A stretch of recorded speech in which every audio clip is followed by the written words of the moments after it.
मेरे दोस्त ने मुझे एक बहुत ही खूबसूरत लड़की की तस्वीर भेजी थी। मैंने इससे पहले इतनी खूबसूरत लड़की को कभी नहीं देखा था। वो लड़की तो देखने में कम उम्र लगती थी, लगभग 17 साल की लग रही थी। मैं इस लड़की की तस्वीर देखते ही अपने दोस्त को फोन लगाया और इससे पूछने लगा, ये लड़की 2 घंटे गुजारने के लिए कितने पैसे लेती है। इसने कहा कि ये 2 घंटे के लिए 10,000 लेती है, लेकिन 10,000 से कम नहीं लेती। फिर मैंने कहा कि मैं इस लड़की के लिए 10,000 देने के लिए तैयार हूँ, बस तुम इस लड़की से मेरी आज ही मुलाकात करवा दो। मेरे दोस्त ने मेरी बात मान ली और कहा कि तुम तैयार रहना, मैं कुछ ही देर बाद तुम्हें कॉल करता हूँ। इसके बाद मैंने फोन काट दिया। मैं इस लड़की से कोई गलत इरादे से मिलना नहीं चाहता था। दरअसल मैं एक न्यूज़ रिपोर्टर था और नई से नई खबर ढूंढ निकालता था। मैं इस लड़की के बारे में बहुत कुछ जानना चाहता था कि वो इतनी कम उम्र में इस धंधे पर कैसे आ गई थी। मेरा दोस्त अक्सर ऐसी लड़कियों की तस्वीर भेजा करता था जो रात के अंधेरे में सड़क पर खड़े होकर ग्राहक तलाश करती फिरती हैं, लेकिन इतनी कम उम्र की लड़की मैं आज पहली बार देखी थी। मुझे इस लड़की को देखकर ऐसा लग रहा था कि इसके पीछे की कहानी बहुत धमाकेदार होगी, और इस लड़की की धमाकेदार कहानी अपने चैनल पर डाल दूं तो हमारे चैनल की रेटिंग बढ़ सकती है और इस लड़की की कहानी की वजह से मेरी भी तरक्की हो जाती। थोड़ा ही वक्त गुजरा था, मेरे दोस्त ने फोन करके बताया कि आज रात ठीक 12 बजे से 2 बजे तक इसे कैसे और कहाँ मिल सकता हूँ। मैंने इसके बताए हुए पते पर पहुँच गए हैं। ये एक छोटा सा मोहल्ला था जहाँ पर छोटे छोटे घर बने हुए थे। मैंने दोस्त के कहे हुए पते पर जाकर घर के दरवाजे पर दस्तक दी तो इसी लड़की ने आकर दरवाजा खोला था और ये लड़की मुझे देखते ही मुस्कुराई और मुझे अंदर आने को कहा। वो तो पूरी तरह से दुल्हन बनी हुई थी। मैंने जैसे ही इसके कमरे में जाकर बैठा, वो खुद भी मेरे करीब में आकर बैठ गई। इसके यूं करीब आकर बैठने से मुझे थोड़ी खौफत सी महसूस हुई। मैंने इससे कहा, थोड़ी देर के लिए सामने पड़े सोफे पर बैठ जाओ। फिर वो मेरी बात को मानते हुए मेरे पास से उठी और सामने सोफे पर जाकर बैठ गई। मैं इसका नाम पूछा तो वो हंस पड़ी, कहने लगी, साहब नाम में क्या रखा है, आपने मुझे काम के लिए पैसे दिए हैं और मैं आपके साथ वक्त गुजारने के लिए तैयार हूँ। आप जो चाहे जैसा चाहे मेरे साथ कर लें, मैं इस सब के लिए बिल्कुल तैयार हूँ। वो मुझे एक रोजेमर्रा जैसा ग्राहक समझ रही थी।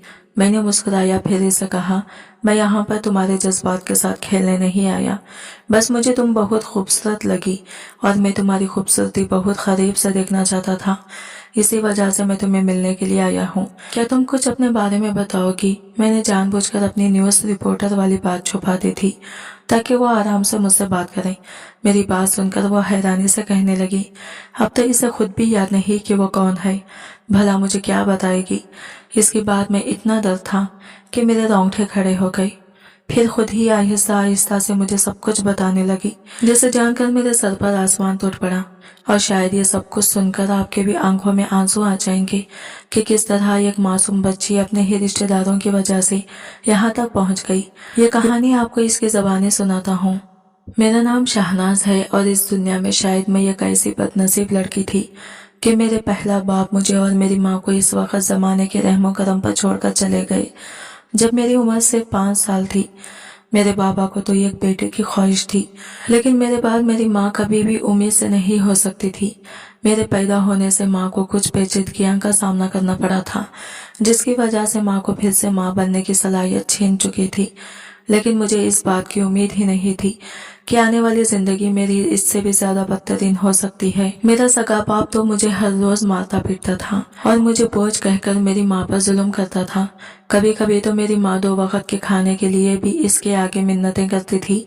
जब मेरी माँ भी इन हालातों से तंग आ जाती तो वो भी मुझे मारने पीटने लगती थी और कहती, अगर तेरी जगह मुझे बेटा हो जाता तो आज मैं मेरी जिंदगी खुशहाल गुजर रही होती।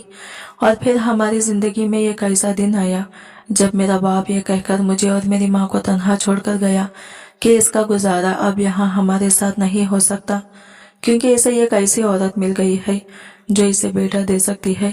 इस दिन मेरी माँ बहुत रोई थी, क्योंकि हम एक छोटे से घर में रहते थे और ये घर किराए का था।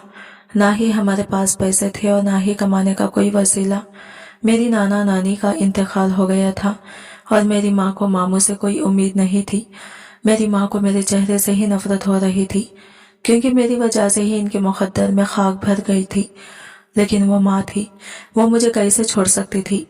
इद्दत के दिनों में भी हमारे घर का खर्चा उठाने के लिए अम्मा को लोगों के घरों में काम करना पड़ा। अम्मा जवान और खूबसूरत थी, बस वो औलाद पैदा करने के काबिल नहीं थी, इसलिए जहाँ जाती वहाँ किसी न किसी मर्द की हवस भरी नजरों का शिकार हो जाती। जिंदगी हम पर बहुत तंग हो गई थी। और फिर एक दिन अम्मा की मुलाकात इमरान अंकल से हुई। इमरान अंकल मेरे मामू के पुराने दोस्त थे और अम्मा को इनकी शादी से पहले से जानते थे। अम्मा किसी के घर काम करने के लिए गई थी, वही इनका टकराव इमरान अंकल से हुआ था। इमरान अंकल अम्मा को इस तरह लोगों के घर में काम करता देखकर हैरान रह गए थे, क्योंकि मेरे मामू बहुत अच्छा खाते पीते थे। इन्हें यकीन ही नहीं आया था कि अम्मा को अपनी जिंदगी का गुजर बसर करने के लिए इस तरह लोगों के घरों में काम करना पड़ रहा है। इमरान अंकल ने अम्मा की हमदर्दी के नाते मदद शुरू कर दी और कुछ ही दिनों बाद अम्मा को शादी की पेशकश भी कर दी। इमरान अंकल का अपना घर था, वो बहुत अच्छा कमाते थे। इनकी पहली बीवी इन्हें छोड़ गई थी और इन्हें अम्मा पसंद आ गई थी। अंकल में ऐसी कोई बुराई नहीं थी कि अम्मा इस रिश्ते के लिए इनकार करती। वैसे भी वो मुझ समेत अम्मा को दिलो जान से कबूल करने के लिए राजी थे। अम्मा को इससे ज्यादा और क्या चाहिए था। एक सुकून की छत और एक तहफुज भरा साथ नसीब हो रहा था। इमरान अंकल ने अपने दो दोस्तों को गवाह बनाकर सादगी से अम्मा के साथ निकाह किया और हमें हमारे सामान समेत अपने घर ले आए। उन्होंने शादी वाले दिन मोहब्बत से मुझे गोद में उठाया और प्यार करके कहने लगे, गुलनाज आज से मेरी बेटी है और मेरे होते हुए इसे किसी चीज की कोई कमी नहीं होगी। और फिर अंकल ने अपनी बात सच कर दिखाई थी। हर गुजरते दिन के साथ इनकी मोहब्बत मेरे लिए बढ़ती चली गई। वो मेरी हर छोटी से छोटी बात का ख्याल रखते। अंकल ने मुझे अच्छे स्कूल में दाखिला भी करवाया था और सख्ती से इस बात की भी ताकीद की थी कि मैं इन्हें अंकल नहीं बल्कि बाबा कहकर पुकारा करूंगी। मेरे सगे बाप का बुरा सलूक मुझे आज भी याद था, इसलिए जब मैंने अंकल को शफकत भरा अंदाज देखा तो मैं पूरी तरह इनसे मोहब्बत करने लगी और इन्हें बाबा कहने लगी। बाबा के दोस्त भी अक्सर हमारे घर आते रहते थे। इनका दोस्त का रवैया मेरे साथ बहुत ही मोहब्बत भरा होता। अम्मा की इस दूसरी शादी के बाद अम्मा ने लोगों के घरों में काम करना छोड़ दिया था और बाबा की बहुत अच्छी नौकरी थी और उन्होंने जिंदगी हर आसाइश हमारी झोली में डाल दी थी। मैं खाने के साथ साथ रोजाना रात को दूध भी पीने लगी थी। बाबा मेरे लिए रोजाना शाम को बहुत सी खाने पीने की अशिया ले आते थे और हर मौके पर मुझे खिलौने भी ले देते थे। अम्मा कभी कभी बाबा की मेरे लिए मोहब्बत देखकर कहते कि इतनी मोहब्बत तो तुम्हारे सगे बाप ने भी तुम्हें नहीं दी थी जितनी इमरान ने दी है। और वाकई इमरान की बात बिल्कुल दुरुस्त भी थी। इमरान अंकल अम्मा से कहीं ज्यादा मुझे वक्त देते थे ताकि मुझे अपना बाप की कमी की महसूस ना हो। मुझे घुमाने फिराने के लिए ले जाते और बाहर मेरी मर्जी का खाना भी खिलाते। बाबा के एक दोस्त सलीम अंकल रोज ही हमारे घर आने लगे थे। इनकी मेरी अम्मा से काफी अच्छी बातचीत हो गई थी, इसलिए वो बाबा की गैर मौजूदगी में भी हमारे घर आ जाते थे और मेरे साथ डाइनिंग रूम में बैठकर घंटों खेला करते थे। लेकिन एक बात बहुत अजीब थी, जब सलीम अंकल और अम्मा एक साथ बैठे होते तो वो मुझे बाहर सहन में खेलने के लिए भेज देते और इन दोनों के दरमियान ना जाने क्या बातें होती थी। इनकी सरगोशियां मुझे आज तक समझ नहीं आई थी। दिन यूं ही तेजी से गुजरते चले गए और मैं 15 साल की उम्र में जवान हो गई। मेरे वजूद में कई तब्दीलियां रोनुमा हुई और मैं बच्चे से एक जवान लड़की लगने लगी। मेरा खाना पीना बहुत अच्छा था, इसलिए मेरा खत कार्ड भी काफी ऊंचा लंबा हो गया। जैसे ही मैं जवान हुई मेरी अम्मा को मेरी फिक्र सताने लगी। उन्होंने बिला जरूरत में घर से निकलना बंद कर दिया और हर वक्त मुझे दुपट्टा ओढ़ कर रखने की ताकीद करती और कभी कभी तो मुझे बाबा के पास भी जाने से मना करती और सलीम अंकल के सामने आने पर भी पाबंदी लगा दी थी। हर गुजरते दिन के साथ मुझे एहसास हो रहा था जैसे मेरी माँ को मुझसे ज्यादा तहफुजात हो गए हैं। इन्हें मेरा बाबा के साथ बैठना, बातें करना, हंसना बोलना अच्छा नहीं लगने लगा था। वो मुझे बहाने बहाने से मेरे कमरे में ही रहने का कहती थी। अब सलीम अंकल के साथ भी मेरा खेलना बंद हो चुका था। अम्मा ने मुझे बाहर कोई दोस्त बनाने की इजाजत नहीं दी थी, इसलिए मैं बहुत तन्हाई महसूस कर रही थी। कभी कभी तो मुझे अम्मा की यह हरकत बहुत अजीब लगती। इनकी सोच पर भी गुस्सा आता था। हमें बाबा के साथ रहते हुए 8 साल का अरसा होने वाला था और इन 8 सालों में उन्होंने कभी कोई ऐसी बात नहीं की थी जिससे वो मुझे अपने दुश्मन मालूम होते। बाबा ने तो मुझे मेरे सगे बाप से भी बढ़कर मोहब्बत और तवज्जो दी थी, और सलीम अंकल का अंदाज भी ऐसा ही था। एक शाम मम्मा ने मुझे कहा कि अच्छे से तैयार हो जाओ। मैंने हैरानी से पूछा कि हमें कहीं जाना है क्या? अम्मा हंसकर कहने लगी, ये एक सरप्राइज है, तुम तैयार होकर ये दूध का गिलास खत्म कर लो, मैं जब तक बाजार से कुछ काम निपटा कर आती हूँ। मैं तैयार होकर सारा दूध पी चुकी थी और मेरी माँ बाबा के साथ बाजार चली गई थी। मुझे दूध पीकर ज्यादा देर भी नहीं हुई थी कि मैं अपने होश खो बैठी, और इसके बाद मुझे कुछ याद नहीं रहा। जब होश आया तो मैं हॉस्पिटल के बिस्तर पर पड़ी हुई थी। मेरे जिस्म पर काफी ज्यादा चोटें आई हुई थी और अम्मा मेरे सराहने खड़ी थी। मुझे होश में आता देखकर अम्मा रोते हुए मेरे करीब आई। मैंने बहुत मुश्किल से अम्मा से पूछा कि मैं हॉस्पिटल में क्यों और कैसे आई हूँ। अम्मा ने बताया कि मैं सीढ़ियों से गिर गई थी, और जब अम्मा और बाबा बाजार से वापस घर आए तो मैं खून में लिपट नीचे पड़ी हुई थी। अम्मा को मेरी बहुत ज्यादा फिक्र हो रही थी, लेकिन अम्मा से भी कहीं ज्यादा परेशान मेरे बाबा हो गए थे। बाबा मेरे करीब आए और मेरे साथ मेरे माथे पर प्यार करते हुए कहने लगे, बेटी तुम परेशान ना हो, जल्दी ही तुम्हें हॉस्पिटल से छुट्टी हो जाएगी। बाबा मुझसे पूछ रहे थे कि ऐसा क्या हुआ था जो तुम इतनी बुरी तरह सीढ़ियों से गिर गई। बाबा के सवाल पर मैंने अपने ज़हन पर बहुत ज्यादा जोर डालने की कोशिश की, लेकिन मुझे तो कुछ याद ही नहीं आ रहा था कि ये सब कैसे हुआ था। मुझे तो बस इतना ही याद था कि मैं तैयार होकर दूध पी रही थी। फिर अम्मा कहने लगी, अभी मेरी बेटी से ऐसी कोई बात ना पूछो जिससे इसे ज़हन पर जोर लगाना पड़े। अब इसे आराम की जरूरत है, ये सब बातें बाद में भी हो सकती हैं। बाबा ने अम्मा को घर भेज दिया और खुद मेरे पास बैठ गए, क्योंकि अम्मा को घर से मेरे लिए कुछ पका कर लाना था। मैं एक हफ्ता हॉस्पिटल में रही और इस एक हफ्ते में पापा ने मेरा हद से ज्यादा ख्याल रखा। हॉस्पिटल से छुट्टी वाले दिन तक उन्होंने अपने दफ्तर से छुट्टी ले रखी थी। मैं घर वापस आ गई थी, लेकिन मेरी हालत काफी खराब थी, क्योंकि खून ज्यादा बह जाने की वजह से मेरे जिस्म में ताकत ही नहीं रही थी। अब हर गुजरते दिन के साथ मेरी तबीयत अजीब सी होती जा रही थी। यह बात मैंने अपनी माँ को नहीं बताई थी, लेकिन मुझे बहुत ज्यादा बेचैनी महसूस होती। एक रात अम्मा दूध का गिलास टेबल पर रखकर कहने लगी, अब जल्दी से दूध पीकर सो जाओ, तुम्हारी स्कूल से काफी छुट्टियां हो चुकी हैं, कल से स्कूल भी जाना है। वो मेरे पास बैठ गई और बताने लगी कि जिस दिन तुम सीढ़ियों से गिर गई थी, इस दिन मैं और तुम्हारे बाबा तुम्हारी सालगिरह का गिफ्ट लेने के लिए गए थे। हमें क्या मालूम था कि वापसी पर तुम हमें इस हाल में मिलोगी। अम्मा की बात पर मुझे याद आया था कि इस दिन मेरी सालगिरह का दिन था और मैं भूल गई थी। अम्मा ने बताया कि वो मेरे लिए बहुत खूबसूरत तोहफा लाई थी और अभी तक मुझे दे ही नहीं सकी। वो मुस्कुराकर कहने लगी, अब तुम कल स्कूल से वापस आओगी तो हम बाकायदा तुम्हारी बर्थडे मनाएंगे और फिर तुम्हें तोहफे मिलेंगे। अम्मा की बात सुनकर मैं खुश हो गई। अम्मा दूध पीने की हिदायत करते हुए अपने कमरे में चली गई, लेकिन मेरी तबीयत बहुत ज्यादा अजीब हो रही थी। मेरा दूध पीने का दिल नहीं चाह रहा था। मैंने दूध का गिलास ऐसे ही छोड़ दिया और लाइट बंद करके लेट गई। ज्यादा देर नहीं गुजरी थी कि बाबा मेरे कमरे में आए और मेरे पास ही बैठ गए। मैंने जानबूझकर आंखें नहीं खोली थी। मैं अचानक से आंखें खोलकर इन्हें चौंका देना चाहती थी, लेकिन इससे पहले बाबा ने कुछ ऐसा कहा कि जिसे सुनकर मेरे होश उड़ गए। मुझे लगता था जैसे मुझ पर कयामत आ गई हो। मेरा माथा चूमते हुए जो कुछ वो कह रहे थे वो मेरे वहमो गुमान में भी नहीं था। मेरी हालत ऐसी थी कि मैं चाहकर भी अपनी आंखें नहीं खोल पाई थी। बाबा बस थोड़ी देर कमरे में रुक गए थे, लेकिन इस थोड़ी ही देर में मेरी जान लबों पर आ गई थी, क्योंकि मुझ पर यह कयामत खैज इंशिकाफ हुआ था। अगली सुबह मेरी तबीयत बहुत ज्यादा खराब होने पर अम्मा ने मुझे स्कूल नहीं भेजा था, बल्कि मुझे डॉक्टर के पास ले गई। मैं इस कदर डरी हुई थी कि मैंने अम्मा से कोई बात नहीं की थी। मेरा चेकअप करके डॉक्टर ने बताया कि मैं हामिला हूँ, और ये सुनकर अम्मा के होश उड़ गए। अम्मा को यकीन ही नहीं आया था कि डॉक्टर ये क्या कह रही है, लेकिन ये बिल्कुल सच था।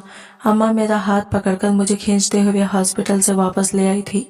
घर आकर वो मुझसे पूछ रही थी कि ये सब क्या है और ये बच्चा किसका है। अगर ये बात अम्मा ने मुझसे पहले पूछी होती तो शायद मैं पूरी तरह बेखबर होती, लेकिन अब मैं जानती थी कि यह बच्चा किसका है, क्योंकि रात बाबा ने आकर सारी हकीकत खोल दी थी कि हादसे वाले दिन मेरे साथ क्या हुआ था। और जब सारा सच मैंने अम्मा को बताया तो इन्हें मेरी बात पर यकीन ही नहीं आया था। अम्मा ने एक जोरदार थप्पड़ मेरे मुंह पर मारा और कहने लगी, तुम्हारे बाबा ने बहुत पहले ही मुझे खबरदार किया था कि तुम्हारे अंदाज कुछ बदले बदले से हैं। लेकिन इस वक्त मुझे लगा था कि शायद तुम्हारे बाबा को वहम हो गया है और इसीलिए मैंने तुम्हें इससे दूर कर दिया था ताकि वो तुम्हारे बारे में कोई गलत बात ना सोचे। लेकिन शायद तुम्हारे बाबा ठीक ही कहते थे कि तुम गलत रास्ते पर चल निकली हो और अब इल्जाम अपने बाबा पर लगा रही हो। अम्मा ने मुझे कमरे में मुझे बंद कर दिया। शाम को जब बाबा दफ्तर से लौटे तो अम्मा ने इन्हें भी मेरे हामिला होने की खबर सुना दी और जब अम्मा ने इन्हें ये बताया कि मैं ये इल्जाम इनके साथ लगा रही हूँ तो बाबा गुस्से में सीधा मेरे कमरे में आए और मुझे बुरी तरह मारने लगे। ऐसा लग रहा था जैसे वो होश में नहीं हो। मैंने रोते हुए चीख चीख कर कहा कि कल रात में होश में थी और आप खुद इस बात का इतराफ कर रहे थे कि अम्मा को बाजार में ले जाकर छोड़ने के बाद आप दफ्तर का बहाना करके वापस घर आ गए थे। अम्मा ने जो दूध मुझे दिया था आपने इसमें बेहोशी की दवा मिला दी थी और मेरी बेहोशी का फायदा उठाकर आपने ना सिर्फ मेरे साथ ज्यादती की बल्कि अपने इस गुनाह को छुपाने के लिए मुझे सीढ़ियों से गिराकर वापस चले गई। इतने सालों तक मैंने आपसे एक बाप की तरह मोहब्बत की और आपको अपने बाप का दर्जा दिया, लेकिन मुझे क्या खबर थी कि आपकी नीयत में कैसा फितूर है। मेरी बात सुनकर बजाय इसके कि बाबा अपनी गलती को तस्लीम करते उन्होंने मुझे मजीद 2 थप्पड़ लगा दिए और अम्मा से कहने लगे कि तुमने ये कैसी बदकिरदार बेटी पैदा की है। अम्मा को तो सच और झूठ समझ ही नहीं आ रहा था। शायद बाबा बहुत पहले से इनके कान में मेरे खिलाफ बातें करते आए थे, इसलिए इन्हें मुझसे कहीं ज्यादा बाबा पर भरोसा था और इतने सालों में बाबा ने कभी कोई ऐसी हरकत नहीं की थी कि अम्मा को इन पर शक होता। इसलिए अम्मा को यही लगा कि शायद मैं किसी और का गुनाह बाबा के सर डाल रही हूँ। बाबा ने साफ साफ लफ्जों में अम्मा से कह दिया था कि अब वो मजीद मुझे अपनी बेटी बना के इस घर में नहीं रख सकते। अम्मा ने बाबा की मिन्नतें की कि वो मुझे घर से ना निकाले, मगर बाबा खामोश होकर अपने कमरे में चले गए। अम्मा ने मेरा हमल जाया करवा दिया, लेकिन उन्होंने मुझसे बात करनी छोड़ दी थी। इन्हें लग रहा था कि इनकी पहली शादी की तरह इनकी दूसरी शादी भी मेरी वजह से खत्म हो जाएगी। जब जब बाबा को मौका मिलता है वो मेरे कमरे में चले आते और मेरे साथ दस्ते दराजी करते और मजबूरन मुझे सहना पड़ता क्योंकि मेरी बात सुनने और यकीन करने वाला कोई नहीं था। और फिर एक दिन अपने हालात से तंग आकर मैंने खुद ही अपने सौतेले बाप का घर छोड़ दिया। मेरी इज्जत तो लुट ही चुकी थी, अब खोने को मेरे पास कुछ नहीं था। मैं अपनी माँ के साथ नहीं रहना चाहती थी, वो इसलिए कि मेरी माँ को मुझ पर रत्ती बराबर भी भरोसा नहीं था और ऐसी बात का मुझे सबसे ज्यादा दुख था। मैं कुछ पैसे लेकर घर से निकली और एक हॉस्टल में रहने लगी और वहां रहते हुए नौकरी ढूंढने लगी। लेकिन मैं जहां भी नौकरी करने जाती मेरी कम उम्री और जवानी मेरे लिए मुसीबत बन जाती। और फिर एक दिन हॉस्टल की एक लड़की ने मुझे ये काम बता दिया। इसमें पैसा भी बहुत था और काम भी वही करना था जो दूसरी नौकरियों में करना पड़ रहा था। लोग मुझ जैसी कम तालीम याफ्ता हो नौकरी पर रख तो लेते थे, मगर इनका असल मकसद कुछ और ही होता था और यहाँ सीधे पैसे देकर इज्जत खरीदी जाती थी। मैंने अपनी मर्जी से ये रास्ता चुन लिया था। जब इज्जत उतारनी ही थी तो फिर ठीक तरह से पैसे लेकर ही उतारी जाती। कुछ घंटों के लिए 10,000 रुपये में अपना वक्त बेचती रही और इन पैसों से अपना गुजारा करती रही। कुछ लोग इस कदर तकलीफ पहुंचाते हैं कि मैं बयान नहीं कर सकती, लेकिन ये तकलीफ इस तकलीफ से बहुत कम है जो मेरे सौतेले बाप ने मुझे पहुंचाई थी। गुलनाज की बात मुकम्मल हो गई थी और इसकी आंखों से मुसलसल आंसू बह रहे थे और मैं खामोशी से इन आंसुओं में छुपी तकलीफ को महसूस कर रहा था। मैं एक छोटा सा रिकॉर्डर लेकर इसके कमरे में गया था और इसकी सारी बातें रिकॉर्ड हो चुकी थी, लेकिन इसकी हकीकत जानने के बाद मुझ में इतनी हिम्मत नहीं थी कि मैं भी इसके साथ धोखा करता। मैंने गुलनाज को सच बता दिया कि मैं एक न्यूज रिपोर्टर हूँ और अपने लिए न्यूज हासिल करने यहाँ तक आया था। अब अगर वो चाहे तो मुझे यह खबर लोगों तक पहुंचाने दे और अगर ना चाहे तो मना कर दे। मैं दोनों हालतों में इसका एहतराम करूंगा। वो रोते हुए मुझसे पूछने लगी कि आपको ये खबर चलाकर क्या हासिल हो जाएगा। मैंने उम्मीद भरे अंदाज में कहा कि शायद हो सकता है कि कोई इंसान दरिंदा बनने से बच जाए या कोई मजलूम लड़की जो दरिंदगी का शिकार हो रही हो, इसे कुछ मदद हासिल हो जाए। शहनाज ने अपनी रजामंदी से मुझे यह खबर लोगों तक पहुंचाने की इजाजत दे दी ताकि फिर किसी और लड़की को ऐसे किसी सौतेले बाप के हाथों बर्बादी का सामना न करना पड़े। मेरी सब सुनने वालों से यही गुजारिश है कि अपने इर्द गिर्द के हालात से बाखबर रहें। कोई भी औरत अपनी मर्जी से गुनाहों के दलदल में नहीं धंसती, बल्कि इसके हालात इसे इस जगह पर पहुंचा देते हैं। गुलनाज जैसी कई लड़कियां आज इस मकाम पर खड़ी हैं, लेकिन इनके पीछे हाथ हमारे ही माशरे के मर्दों का है। मैं गुलनाज से वादा किया था कि अगर वो इस काम से तौबा कर ले, मैं एक भाई बनकर इसकी शादी किसी अच्छे और नेक इंसान से करवा दूंगा और ताहियात इसका भाई बनकर इसका ख्याल रखूंगा। गुलनाज ने मेरी बात मानकर इस काम से तौबा कर ली थी और मैंने अपने वादे के मुताबिक इसकी शादी अपने कजिन से करवा दी थी। शादी से पहले मैंने अपने कजिन नफीस को गुलनाज की सारी हकीकत बता दी थी। नफीस को इसके माजी से कोई लेना देना नहीं था। इसने दिल से गुलनाज को कबूल किया था और आज वो दोनों बहुत खुश हैं। आखिर में मैं आप लोगों से यही पूछूंगा, क्या मैंने गुलनाज को अपनी बहन बनाकर अपनी फैमिली का हिस्सा बनाया? क्या मैंने ठीक किया या मैं इस जैसी लड़की को इसके हाल पर छोड़ देता? कमेंट सेक्शन में जवाब जरूर दीजिएगा। आज की वीडियो कहानी आपको कैसी लगी कमेंट करके जरूर बताइएगा और वीडियो अच्छी लगी है तो लाइक शेयर जरूर कीजिएगा और हमारे चैनल को सब्सक्राइब करें फ्रेंड्स। मिलते हैं अगली नई वीडियो के साथ, तब तक के लिए बाय बाय, टेक केयर, अल्लाह हाफिज।